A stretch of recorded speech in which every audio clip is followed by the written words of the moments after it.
Winter clung to the landscape like a breath held too long. The air was sharp and dry, the kind that bit at your lungs when you stepped outside. Snow had yet to fall, leaving the forest surrounding the house barren and brittle. Naked branches reached out like skeletal hands, rattling in the wind against a sky so pale it was almost white. The house stood alone at the edge of the forest, a snug, two-story structure with a wraparound porch. Inside, the warmth of a crackling fire softened the evening. Strings of lights adorned the walls, and the scent of cinnamon wafted from the kitchen where my wife, Clara, was baking cookies. Our 6-year-old son, Jamie, sat cross-legged on the living room rug, busy arranging plastic dinosaurs into an elaborate battle scene. His laughter filled the room, a contrast to the quiet world outside. I leaned back in my armchair, watching the firelight dance across the walls, and allowed myself to relax. The holidays were coming, and with them the promise of snow. The thought of Christmas mornings and cozy evenings made me smile. Jamie had been pestering us about when he could make a snowman, his excitement bubbling over at every opportunity. Soon, we'd tell him, though the stubborn weather remained uncooperative. As Clara joined us with a plate of cookies, Jamie looked up, his expression clouded with unease. "Dad," he said, his small voice cutting through the warmth of the room, "I heard something last night." I tilted my head, catching Clara's curious glance. "What kind of something?" Jamie hesitated, chewing his lip, rustling, like leaves, and then a tapping sound at my window. The fire crackled as silence stretched between us. Clara was the first to break it. She knelt beside Jamie, smoothing his unruly hair. "It's probably just the wind, sweetie. The trees make a lot of noise this time of year." Jamie frowned, but didn't argue. Still, I saw the doubt in his eyes as he turned back to his dinosaurs. I exchanged a look with Clara, who gave a small shrug. It wasn't the first time Jamie had let his imagination get the better of him. Living near the forest had a way of feeding young minds with stories of shadows and strange sounds. "Don't worry, buddy," I said, trying to ease his mind. "Nothing can get through your window, not even a big, scary dinosaur." That earned a laugh, but the unease in his expression didn't fully disappear. That night, the wind picked up, rattling the windows in their frames. I climbed into bed, the weight of the day settling over me like a heavy blanket. Clara was already asleep, her steady breathing a comfort against the gusts outside. I lay awake for a while, staring at the ceiling, Jamie's words looping in my mind. Rustling, tapping. I shook my head, dismissing the thought as I turned onto my side. Kids have wild imaginations, I reminded myself. It's all part of growing up. Sometime in the early hours, I woke abruptly. The house was silent, too silent. The wind had died down, leaving a stillness that pressed against my ears. For a moment, I wasn't sure what had roused me. My heart thumped heavily as I listened, straining to hear something beyond the hum of the heater. Nothing. I sat up, rubbing my eyes and glancing toward the window. The forest was a black void beyond the glass, branches swaying faintly against the dim glow of the porch light. I shook my head, half chiding myself for the paranoia creeping into my thoughts. Sliding out of bed, I padded down the hall to check on Jamie. His room was dark, save for the soft glow of a nightlight shaped like a rocket. He was curled up under his blanket, clutching his stuffed bear. Everything seemed normal. I lingered by the window, looking out into the yard below. The porch light cast long shadows over the frost-covered ground. Nothing moved, yet I couldn't shake the feeling that something was off, as if the forest itself were holding its breath. I returned to bed, my unease following like a whisper. Clara stirred as I slipped under the covers, her hand brushing against mine. "What's wrong?" she murmured sleepily. "Nothing," I said, though the lie felt heavy on my tongue. "Just checking on Jamie." She hummed softly and drifted back to sleep. I closed my eyes, willing myself to do the same, but the silence seemed to hum with an unseen presence. The next morning, Jamie seemed his usual self, chattering about dinosaurs and asking when the snow would come. Clara made pancakes, and the house filled with the comforting aroma of syrup and butter. I tried to shake the lingering unease from the night before. telling myself it was nothing more than my imagination playing tricks. But later, as I stood on the porch sipping my coffee, I couldn't help but let my eyes drift toward the forest. The trees stood motionless, their branches black against the pale sky. And yet, the stillness seemed to watch, to wait. I didn't tell Clara or Jamie about the feeling gnawing at the edges of my mind. It was silly, irrational. But as the day wore on and the shadows grew long, I found myself glancing at the windows, listening for sounds that weren't there. Or were they? The snow arrived in the night, soft and soundless. By morning, the world outside our window was transformed into a pristine white canvas. Jamie was the first to notice, his shouts of excitement pulling Clara and me from our warm bed. "Snow," he yelled, his little face pressed against the frosty glass. "It's everywhere." I chuckled as I helped him bundle up, his excitement infectious.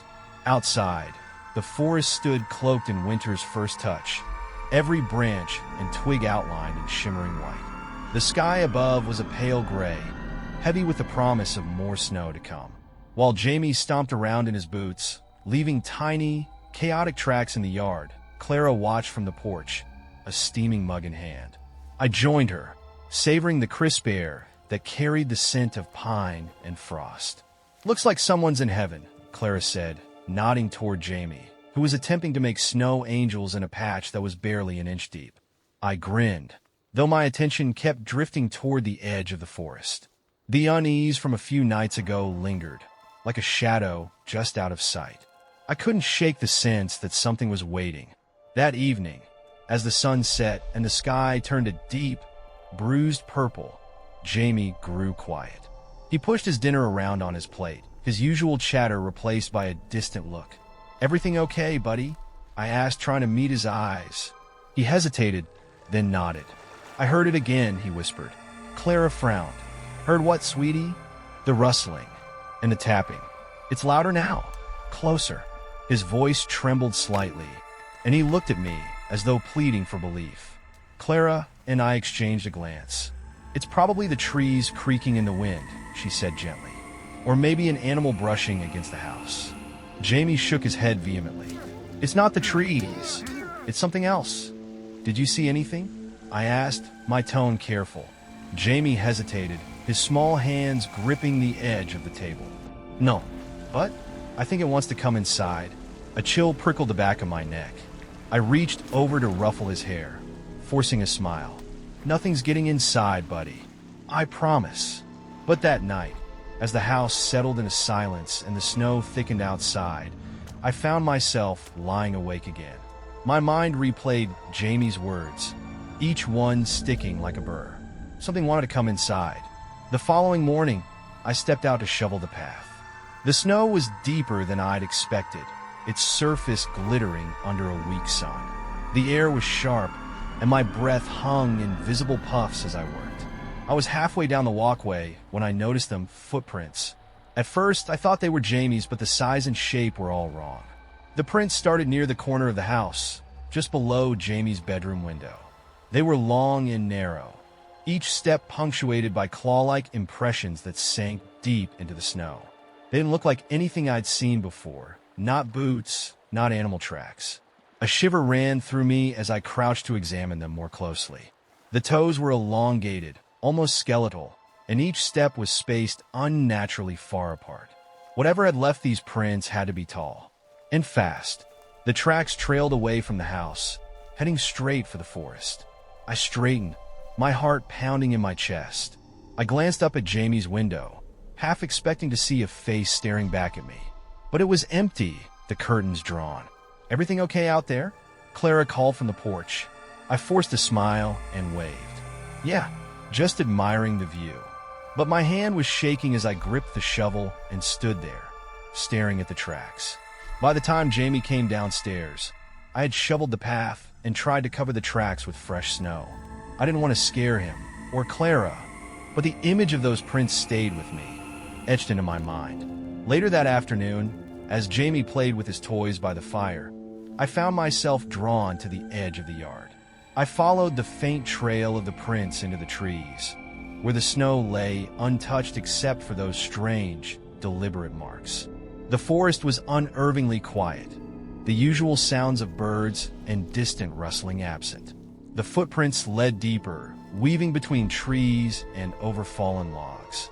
My boots crunched softly in the snow as I followed, the cold air biting at my exposed face. The farther I went, the more uneasy I felt. The tracks moved with an unnatural precision, zigzagging in ways that made no sense. At times, they stopped abruptly, only to reappear several feet away, as if the thing that made them had leapt effortlessly from one spot to another. I stopped at the base of a massive pine tree. The tracks ended here, circling the trunk several times before vanishing entirely. I scanned the area, my breath clouding the air as I turned in slow circles. There was no sign of movement, no sound except the faint whisper of the wind through the branches. But something was watching. I could feel it, a weight, a presence pressing against my senses.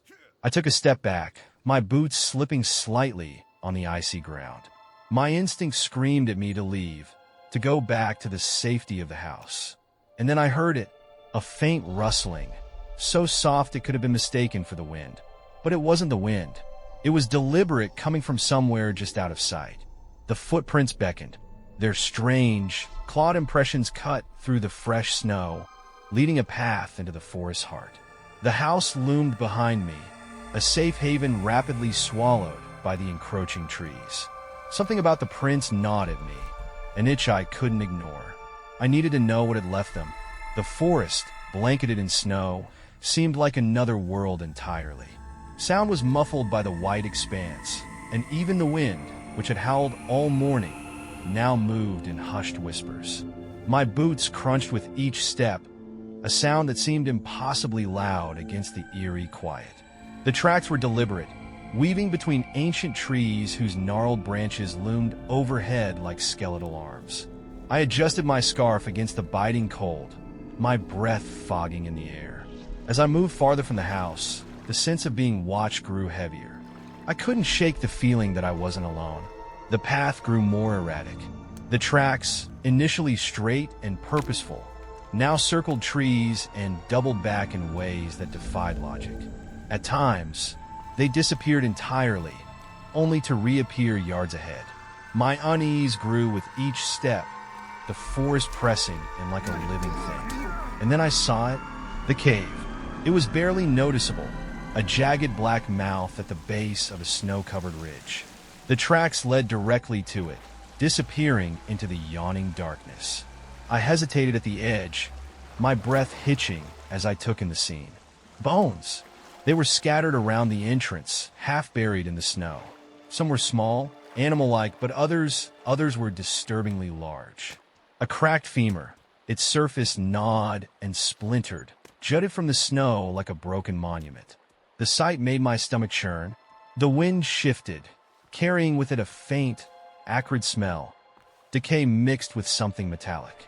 My body screamed at me to turn back, but my legs moved forward, almost against my will. I had to see. I had to know. The cave's entrance swallowed me in shadow. I fumbled with my flashlight, the beam slicing through the dark and revealing uneven stone walls that glistened with frost. The air inside was damp and heavy, carrying an undercurrent of rot. I swallowed hard, gripping the flashlight tighter as I stepped deeper. The bones became more frequent as I moved inward, some piled haphazardly against the walls. Scratches marred the stone, deep gouges that spoke of something violent. My heartbeat thundered in my chest, a drumbeat against the oppressive silence. And then the light caught it. At first I thought it was a shadow, a trick of the flickering beam. But as I stepped closer, the details emerged, each one more horrifying than the last. The creature was small, barely reaching my chest, but its presence filled the space with an unbearable weight. Its bony frame was covered in pale, translucent skin that clung to its form like wet parchment. Beneath the surface, dark veins pulsed, writhing as if alive. Its limbs were unnaturally long, ending in sharp, claw-like digits that twitched sporadically. The face was the worst. Its mouth stretched impossibly wide, filled with rows of needle-like teeth that glistened with some dark, viscous substance. The hollow eyes, deep set and rimmed with raw, red flesh, seemed to glow faintly, a pulsing crimson light that pierced through the dark. It didn't move. For a moment, I thought it might be dead, its emaciated form slumped against the far wall. But then the chest rose and fell in a slow, unnatural rhythm, the veins beneath its skin throbbing with each breath. I stepped back, the crunch of my boot on loose stone echoing through the cave. The creature's head snapped toward me, its hollow eyes locking onto mine. For a heartbeat, neither of us moved. The air between us was electric, the primal instinct to flee warring with the paralysis of terror. The creature tilted its head, the motion sharp and jerky, as if it were trying to understand me. Then it opened its mouth wider, a low, guttural sound reverberating from deep within its throat. I ran. The cave seemed to close around me as I stumbled toward the entrance, the flashlight beam swinging wildly. Behind me, the guttural sound grew louder, rising into a shrill, otherworldly screech that tore through the silence like a knife. My legs burned as I pushed through the snow, my breath coming in ragged gasps. I burst into the open air, the gray light of the snow-covered forest blinding after the darkness of the cave. I didn't stop. The house was my only thought, its warm, yellow glow my beacon in the distance. The screeching followed me, a dissonant cry that echoed through the trees, growing fainter with each step. By the time I reached the yard, the forest had fallen silent once more, as if the creature had never been. Inside, Clara greeted me with concern, her eyes widening at my pale face and trembling hands. "What happened?" she asked, stepping closer. Nothing. I stammered, unable to form the words. "Just got caught in the snow." Jamie appeared in the doorway, clutching his stuffed bear. He looked at me with wide, questioning eyes. "Did you see it, Dad?" he whispered. I swallowed hard, nodding toward the stairs. "Go on up, buddy. It's bedtime." He hesitated, then obeyed, his small footsteps fading down the hall. Clara watched me closely as I retrieved the rifle from the closet, my hand steady despite the storm raging in my mind. "What are you doing?" she asked, her voice tight with worry. "Just being cautious," I said, loading the gun with practiced ease. "Something's out there." Her expression shifted, a flicker of fear crossing her face. "What kind of something?" I didn't answer. Instead, I moved to the window, peering out into the snow-covered yard. The forest stood silent and still, but I knew better. It was out there, and it wasn't alone. The rifle felt heavy in my hands as I paced the living room, my mind racing. Clara stood at the foot of the stairs, her arms crossed tightly over her chest. I told her what little I could manage, that I'd found strange tracks, that I'd seen something unnatural. I'd spared her the details of the creature itself, but even what little I said was enough to drain the color from her face. "You're not going back out there," she said firmly, her voice trembling beneath her resolve. "We need to call someone. The police, animal control, anyone." I shook my head, gripping the rifle tighter. "And tell them what? That there's a thing in the woods? They'll think we've lost it." "Maybe we have," she muttered, glancing nervously toward Jamie's room upstairs. "What if it comes here? That's why I have this," I said, motioning to the gun. "Stay with Jamie. Lock the door. Don't come down unless I call for you." "Please don't go," she whispered, stepping closer, her hand brushing my arm. Her eyes were wide, filled with fear that mirrored my own. "I have to," I said softly. "I need to make sure it's gone." She hesitated, then nodded, retreating upstairs without another word. The sound of the bedroom door locking was both a relief and a reminder of how much I had to lose. Taking a deep breath, I stepped outside. The cold hit me like a wall, sharp and unrelenting. The forest stood still, cloaked in white and shadow, the faint orange glow of the house quickly swallowed as I moved deeper in. The tracks I'd followed earlier were still there, winding between the trees like a serpent's trail. I followed them again, my boots crunching in the snow. Every step felt heavier than the last, my breaths puffing out in visible clouds. The rifle was a comforting weight against my shoulder, but it did little to ease the gnawing dread building in my chest. The cave loomed ahead, its entrance dark and foreboding. I hesitated, listening. The wind had picked up, rustling the trees, but beneath it, I thought I heard something else, a faint, guttural whisper carried on the breeze. I gripped the rifle tighter, stepping inside. The stench hit me first, a mix of rot and wet stone that turned my stomach. The flashlight cut through the darkness, illuminating the same grisly scene I'd fled earlier. Bones littered the ground, their jagged edges glinting in the light. The walls were clawed and gouged, the marks fresh and deliberate. But the creature was gone. My flashlight swept over the space where it had been, the beam lingering on the empty corner. The faint heat I'd felt emanating from its body was absent, the air cold and still. And then I saw them, the tracks. They were fresh, leading out of the cave and back toward the forest, toward the house. A chill that had nothing to do with the cold ran down my spine. My grip on the flashlight faltered, the beam trembling as I turned toward the entrance. The realization hit me like a punch to the gut. It was already heading home. I stepped into the forest, my eyes darting between the trees. The tracks were easy to follow, their clawed impressions cutting cleanly through the snow. They were moving quickly, too quickly. Panic clawed at my chest as I quickened my pace, my boots slipping on the uneven ground.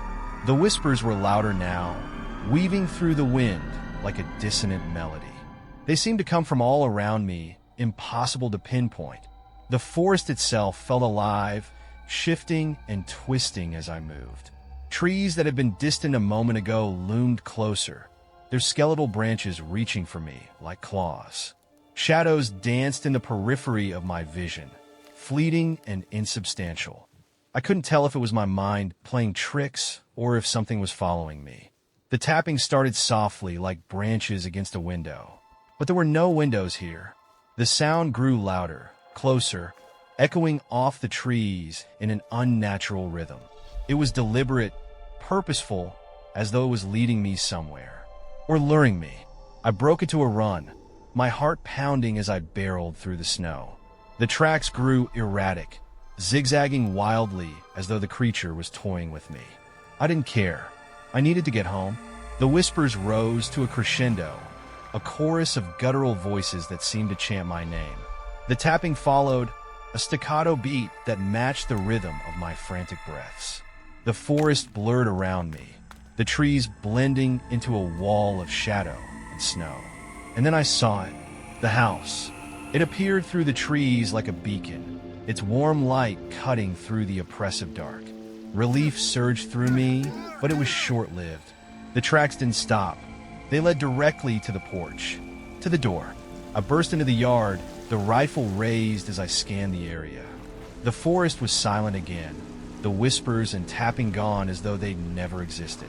The tracks ended at the base of the stairs, their clawed impressions stark against the pristine snow. The door was ajar. I climbed the steps, my pulse hammering in my ears. The door creaked open under my touch, revealing the dimly lit interior. The warmth of the house was a sharp contrast to the cold, but it did little to comfort me. "Clara," I called, my voice trembling. "Jamie," silence. The living room was empty, the fire reduced to glowing embers. I moved through the house, the rifle held steady as I checked each room. The kitchen, the study, the hall, all empty. I climbed the stairs, my heart sinking with each step.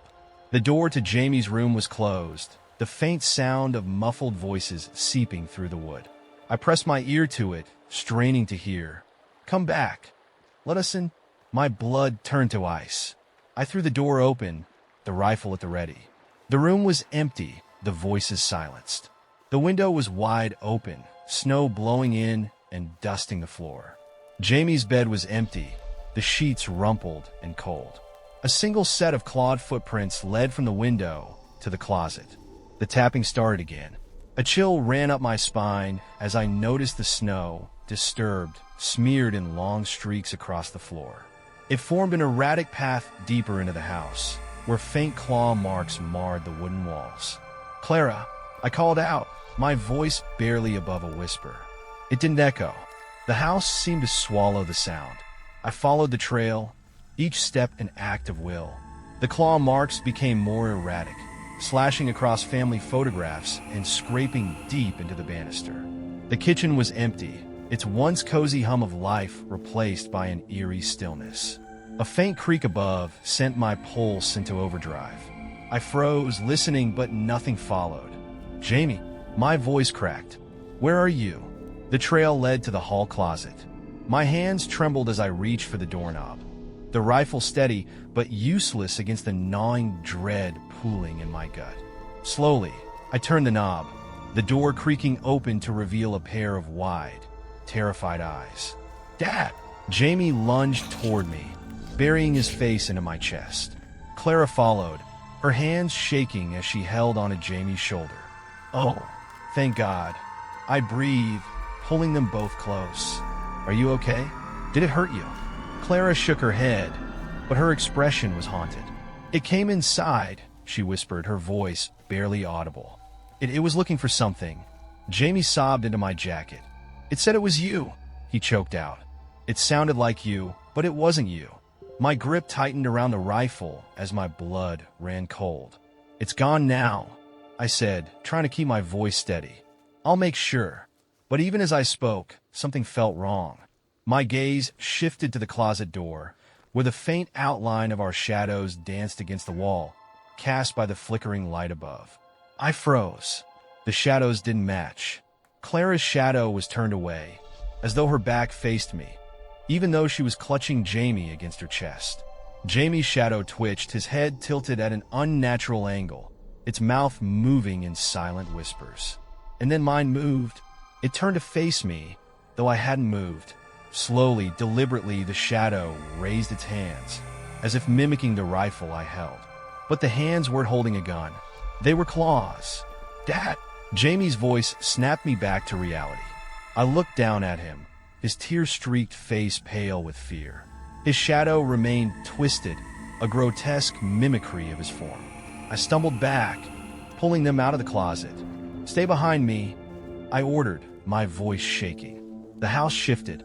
The warm yellow glow of the lights flickered, dimming until the shadows stretched and morphed, swallowing the corners of the room. A sound echoed down the hall, a slow, deliberate tapping. The air thickened, carrying the familiar, acrid scent of rot. "Dad," Jamie whimpered. It came from his room. The tapping grew louder as I approached, my footsteps slow and deliberate. The rifle was cold in my hands, my knuckles white as I gripped it. The door to Jamie's room stood slightly open, and I could see faint movement beyond. "Stay here," I whispered to Clara, not daring to look back at her shadow. I nudged the door open with the barrel of the rifle. The room was empty, save for the snow-covered floor beneath the open window. And then I saw it, my own reflection in the frosty glass. It smiled at me. The reflection moved closer, stepping out of sync with my own. Its eyes pulsed crimson, hollow and alive, and its grin widened, revealing rows of jagged, needle-like teeth. My breath hitched as it reached toward the glass, its clawed hand pressing against the surface. "Daddy," it whispered in Jamie's voice. A movement in the corner snapped my attention away. The creature stood there, its form shifting and writhing like smoke caught in a gale. It stretched taller than before, its limbs elongating as its face contorted into a grotesque mimicry of my own. It opened its mouth, and my own voice spilled out, distorted and guttural. "Run," it said, and then there were more. They emerged from the shadows, stepping out of the walls and floor like ink bleeding through paper. Each one wore my face, their hollow eyes fixed on me as they moved closer. I stumbled back into the hall, slamming the door shut. "Get upstairs," I shouted, but Clara and Jamie didn't move. Their reflections in the window had turned toward me, their faces twisted into cruel, mocking grins. Clara's lips parted, but the voice that came out wasn't hers. "They're already inside," she said. The tapping surrounded me now, echoing from every surface. The walls groaned, the house itself shuddering under the weight of something unseen. The lights flickered and died, plunging us into darkness. "Clara," I called, my voice breaking. Jamie, but they were gone. A sharp knock echoed through the house, freezing me in place. It came from the front door, slow and deliberate, each tap reverberating through my skull. Knock, knock, knock. The silence that followed was suffocating. My hands trembled as I raised the rifle, aiming it at the dark expanse of the hall.